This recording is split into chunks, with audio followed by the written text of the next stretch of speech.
Bilionário nem é gente. Filosofia de beco no Japão.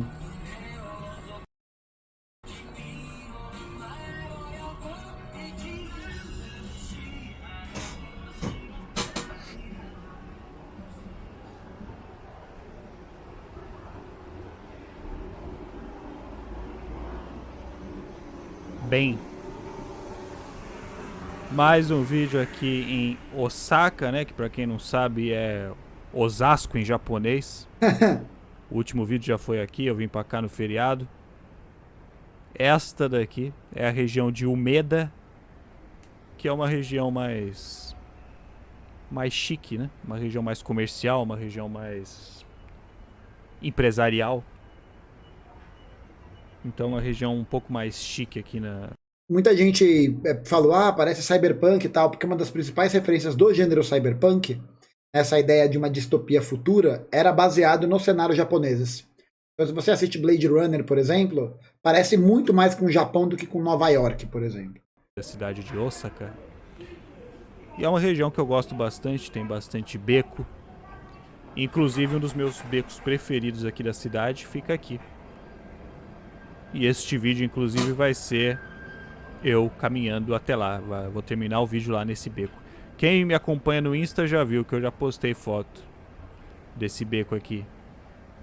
Que é um beco cheio de lanterna. Geralmente ele tá com lanterna vermelha. Agora, por algo, sei lá, se algum evento, alguma coisa está acontecendo, as lanternas estão verdes e azuis. Tá interessante também. E neste vídeo aqui, especificamente, eu não vou falar nada específico sobre o Japão, mas enfim, eu tenho um assunto interessante, eu pelo menos acho interessante. Vocês sabem da minha afinidade com o movimento cyberpunk, né? E eu acho que muita gente que me acompanha também tem afinidade com o gênero, né?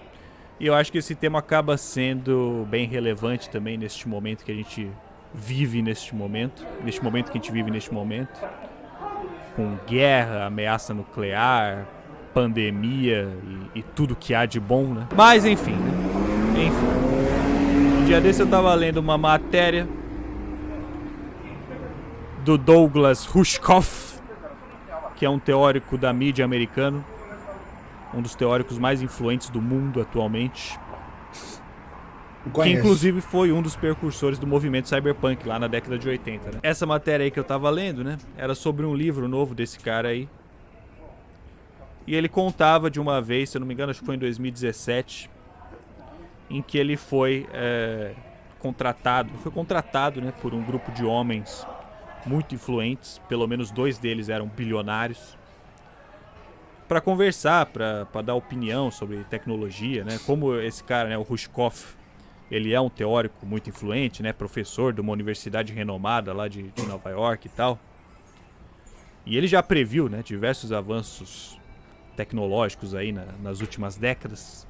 Eu gosto muito do gênero cyberpunk. Acho que é um gênero muito interessante que debate uma possibilidade de futuro que é uma merda, né? Essa é a real, porque o cyberpunk é repleto de uma realidade, né, muito marcada pela desigualdade, muito marcada por tudo isso.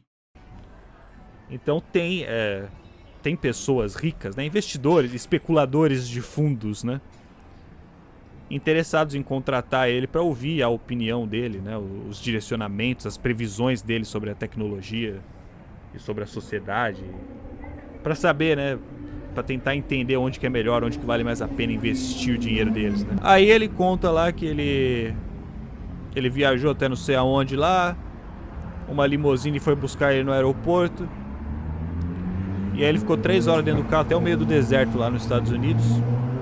E deixaram ele lá no aeródromo particular. E lá no aeródromo pousou o jatinho, onde estavam os tais ricaços lá, que ele obviamente não fala quem são, né? Não entra em detalhes nem nada. Mas seriam supostamente uns 5 homens. E aí ele teve lá uma reunião lá com eles. Não sei se dentro do jatinho mesmo, ou se tinha algum hotel ali, alguma coisa. Mas ele disse que a conversa começou do jeito que ele esperava, com aquelas perguntas mais óbvias, né, que sempre fazem pra ele, tipo, Bitcoin ou Ethereum, realidade virtual ou realidade aumentada, sabe? No que vale mais a pena investir, né? O que tem mais futuro? Esse lance de ricaços que se reúnem para decidir as paradas é real, isso acontece. Tanto que isso é passado nos filmes, nas séries, como um elemento narrativo, exatamente para poder transmitir a ideia de que isso é uma obra de ficção. E, portanto, não acontece. Oh, yes. Ah, quem que vai dominar a computação quântica primeiro? A China ou o Google, tá ligado? E aí ele, tipo assim, ele já imaginava, ele já sabia que, né, esses caras não iam contratar ele só pra ficar fazendo esse tipo de pergunta, assim, básica, né, essas perguntas superficiais. Então ele já tava meio que esperando que o assunto mudasse em algum momento. E depois de um tempo, as perguntas começaram a ficar um pouco diferentes. E aí que o bagulho fica interessante, porque as perguntas que os caras fizeram são perguntas que só esse tipo de gente poderia ter algum interesse além da curiosidade pra fazer, né? Teve um cara, depois de um tempo, que virou pra ele e perguntou assim: que parte do planeta você acha que tem menos chance de ser afetada pela próxima crise climática? A Nova Zelândia ou o Alasca? Tá ligado? Nossa. E para investir nesses lugares e garantir que eles possam fugir. Ou então, tipo, o cara perguntou lá: qual que você acha que é a maior ameaça atualmente? Você acha que é aquecimento global ou guerra biológica? Tá ligado? Umas perguntas começaram a ir pra um lado meio diferente. Com quanto tempo de antecedência que você acha que eu preciso me planejar? Mas eles sabem, gente, é isso, eles estão ligados. Não é à toa que eles estão falando de colonizar Marte antes de mudar o sistema econômico do mundo. É isso. Pra sobreviver sem ajuda externa por, sei lá, 10 anos. Se eu precisasse, por acaso, assim, eu precisava ficar isolado do resto do mundo por 10 anos, assim, por quanto tempo você acha que eu preciso ficar me planejar antes? E aí, um deles finalmente lá explicou que ele estava quase terminando de construir um sistema de bunkers de luxo subterrâneos particulares. O bagulho era praticamente uma mansão debaixo da terra, lá no deserto, né, no meio do deserto, com piscina e os caralho, tá ligado? Pra sobreviver ao próximo evento, né? O que eles chamam de evento, no caso, pode ser qualquer coisa. Pode ser uma guerra nuclear, pode ser uma nova pandemia, pode ser um meteoro, pode ser o colapso ambiental e social do planeta Terra, enfim. E aí, a dúvida desse cara era a seguinte, né? Como que ele manteria a autoridade sobre os soldados, né? Os guardas. É aquilo, né? Se você não tem um poder político ou uma referência econômica para manter esse poder, aí é foda, né? Inclusive por isso, gente, essa é uma outra parte importante. Não é por causa da automação do trabalho que o trabalhador um dia vai parar de trabalhar. Na verdade é o contrário, ele vai ter que trabalhar mais, em empregos mais precários, porque a síntese da dominação capitalista não está, né, necessariamente nessa automação do trabalho, nessa substituição, mas na exploração, né? Então se não existe um mecanismo de exploração, não existe uma lógica global, uma lógica que crie esses elementos, não tem dominação, não existe, tá? Essa é uma pergunta que o bilionário faz e é isso, né? E qual que é a diferença dele com o soldado? Pô, o soldado sabe atirar, sabe lutar, tem melhor preparo e provavelmente esse bilionário é um Zé Bunda que só tem os soldados porque pode pagar, né? Mas em um mundo que é marcado, onde não existe mais essa constituição, que marca a autoridade dele? Que ele iria contratar após o evento. Porque, é claro, né? Se eles quisessem se esconder em um bunker durante o apocalipse, seja ele qual for, né? Eles precisariam, claro, de soldados armados para proteger o lugar de invasores ou de multidões enfurecidas e cheias de fome, né, no caso. Inclusive um deles falou que já tinha contato com os soldados lá da Marinha Americana, que se desse merda ele mandava a senha pros caras e os caras já iam lá pra ajudar ele lá, pra fazer a proteção dele em caso de fim do mundo. Aí a questão do cara é essa, né, tipo assim, pô, depois do fim do mundo, por que esses soldados que eu contratei continuariam leais a mim? Tá ligado? Por que eles iam continuar leais ao bilionário se os próprios bilhões do cara provavelmente já não teriam valor, né? Cara, depois do fim do mundo, como eu manteria a minha autoridade? É um nível de distopia absurdo, cara. Absurdo. E reforça o título do vídeo: bilionário não é gente. Não teriam função numa sociedade colapsada. O que impediria esse você vai se tornando tão escravo desse culto ao capitalismo, né, como Walter Benjamin reflete no texto Capitalismo e Religião, que o culto a essa expansão do capital, a essa ideia de um poder econômico, de uma superioridade, corrói teu cérebro. Você não consegue enxergar a materialidade das coisas. E você tem que cultuar ao Deus capital. A preocupação do cara, depois do fim do mundo, é como manter o poder dele. Tá ligado? Esses soldados treinados, armados, de tomar o bunker pra eles, por exemplo. Né? Por exemplo, né? E aí eles falam lá nas soluções que eles já tinham pensado, né? Talvez manter todo o estoque de alimento num cofre que só eles soubessem a senha, né? Gente, todos os elementos que garantem o poder de um grupo sobre o outro são baseados e criados a partir da exploração ou da violência. Você dizer que num pós-apocalipse você ter um cofre que tem todos os alimentos guardados, ou como no Mad Max Estrada da Fúria, que o chefão lá, só ele tinha acesso à água. Qual que é essa ideia? É o controle de um recurso que garante a sobrevivência e que vai ser expropriado, que vai ser retirado à força das pessoas para garantir a continuidade do poder de uma determinada classe social. Os exemplos históricos disso são demais. Cercamentos, lei de terras no Brasil. Você pode falar da posição de uma companhia como a São Paulo Highway no começo do século XX, que expropriava camponeses de suas terras para construir estrada de ferro. São as empresas invadindo o território ambiental, os campos de agronegócio expandindo a fronteira agrícola de forma ilegal. Toda forma de construção de um poder de um grupo sobre o outro necessariamente precisa ser de forma violenta. Necessariamente. Não tem outra alternativa. Não tem. Pudessem ter acesso à comida, se não por intermédio deles. Ou obrigar os soldados a vestir algum tipo de coleira elétrica, alguma coisa assim, que eles teriam o controle remoto ali para paralisar os soldados caso eles tentassem alguma revolta. Ou, então, né, se desse tempo da tecnologia avançar o suficiente para isso, simplesmente não ter nenhum soldado humano, né? Simplesmente proteger o bunker com robôs militares, né? Se já existirem robôs militares eficientes dessa forma quando o tal desastre acontecer. E daí em diante, tá? Depois disso a conversa só foi ladeira abaixo, né? Ladeira abaixo, os caras falando sobre pesquisa com célula-tronco para reverter envelhecimento, fugir para Marte quando a Terra se tornar inabitável, upar a consciência no computador, imprimir um corpo novo numa impressora 3D, né? Enfim. Coisas que ainda estão no campo da ficção científica para nós, meros mortais, mas que esses caras são tão ricos, são tão influentes, tão poderosos, que eles não têm mais nada para pensar senão isso, tá? Nada mais parece impossível para eles, né? E eu acho isso muito interessante. Eu acho isso muito cyberpunk, né? E muito preocupante, né? Porque vai bem de acordo com aquela coisa da consciência de classe, né? No Brasil, não só no Brasil, mas o Brasil, por exemplo, que é um país pobre e desigual, né? O conceito do que é uma pessoa rica é muito distorcido, né? Porque pro cara que ganha o salário mínimo, a diferença entre 1 milhão e 1 bilhão quase não existe, né? Os dois são dinheiro pra caralho, pô. O cara, ele só quer ter dinheiro pra pagar as contas no final do mês, né? Ele quer juntar uma graninha pra pintar a parede da sala.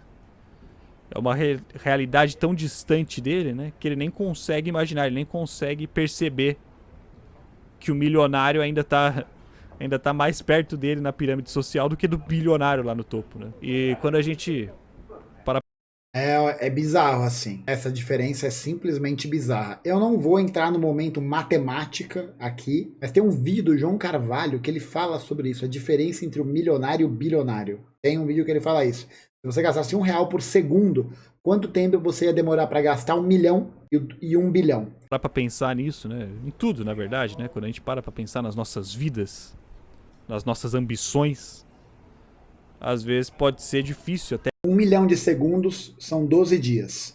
1 bilhão de segundos são 32 anos. Essa é a diferença quantitativa. É de imaginar, né? Quais seriam as ambições dos caras que estão lá no topo da pirâmide? São essas, né? São essas. Os caras, eles têm tanto dinheiro, tanto poder, que eles simplesmente querem já deixar a humanidade para trás. A gente tá se planejando pra pagar os boletos no final do mês. Os caras estão se planejando pra sobreviver ao apocalipse. Os caras zeraram a vida, né? O que resta agora? O que resta depois que você zera a vida? Continuar vivendo, né? Resta tentar virar imortal. É aquele bagulho que às vezes a gente se pergunta, né? Nossa, mas pra que fulano ainda quer mais dinheiro, né? O maluco já é rico já, pô. O que ele vai fazer com tanto dinheiro? Nem dá tempo de gastar tudo isso aí numa vida? Pois é, então. Por isso que ele quer viver mais. Não tem mais nenhuma pra fazer. Passa a vida só especulando lá, multiplicando capital. os bilhão. Pra quê?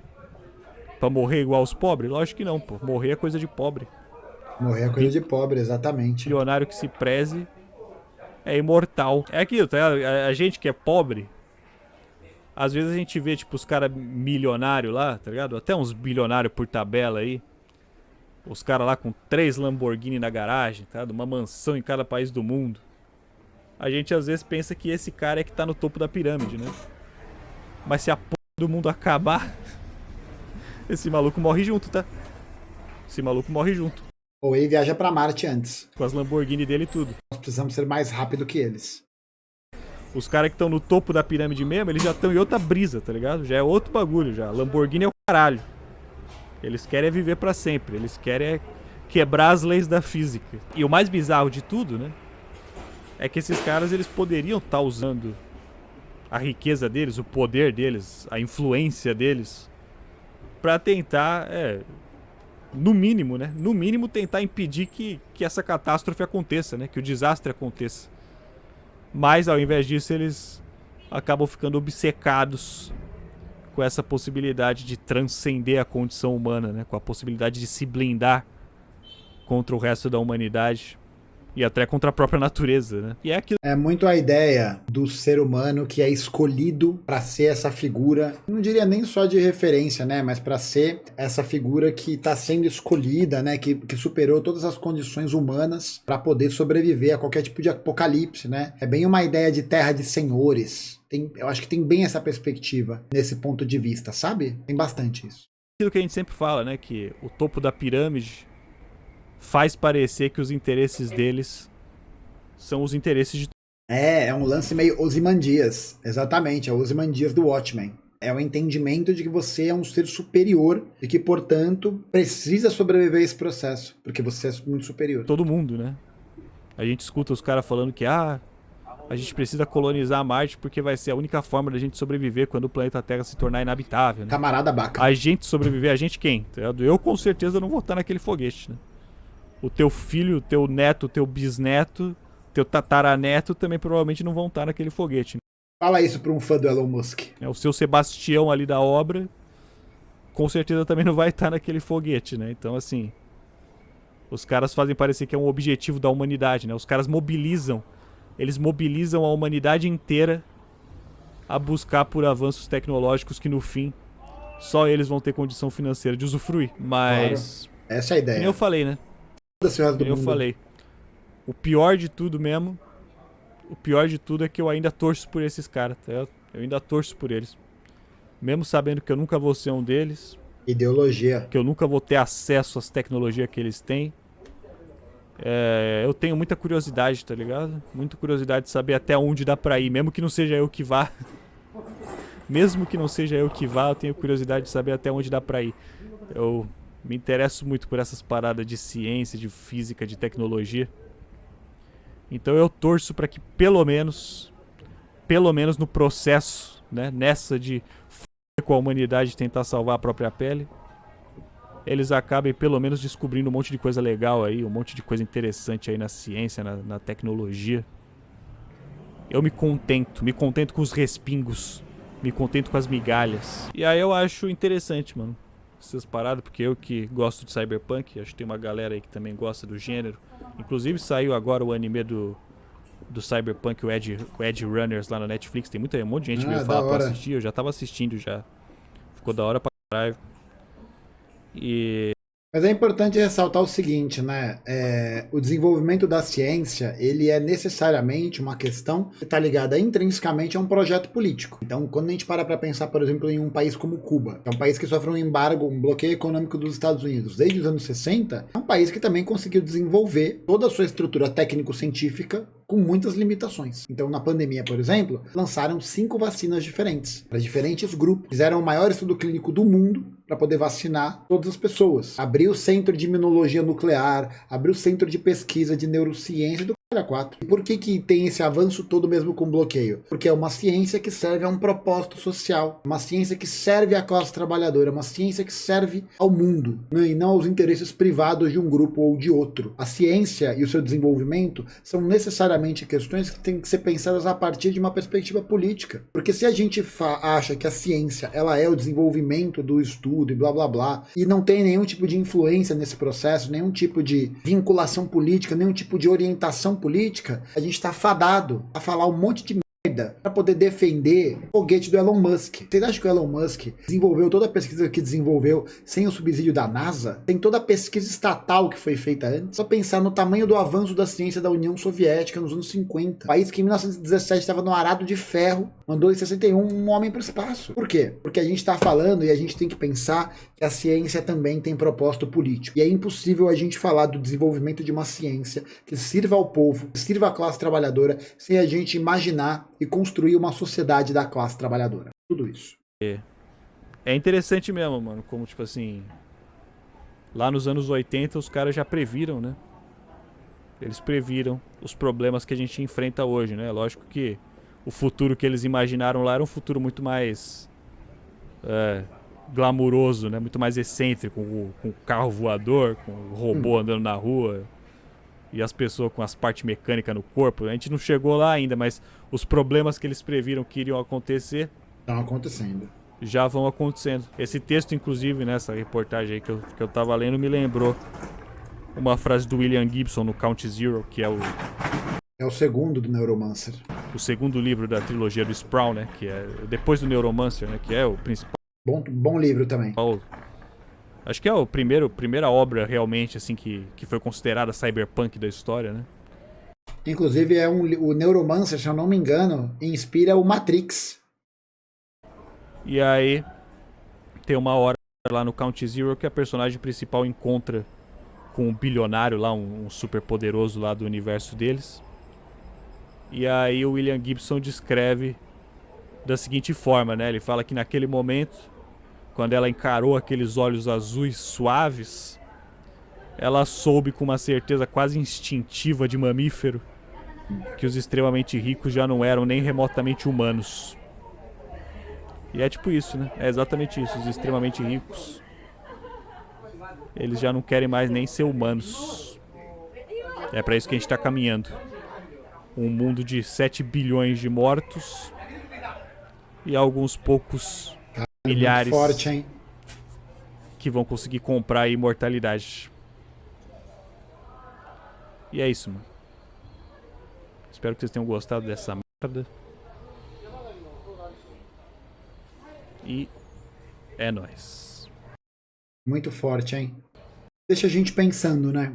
Eu acho que cada vez mais lutar pela construção do socialismo significa justamente inverter essa lógica. No livro Estado e Revolução, o Lenin fala sobre isso o tempo todo.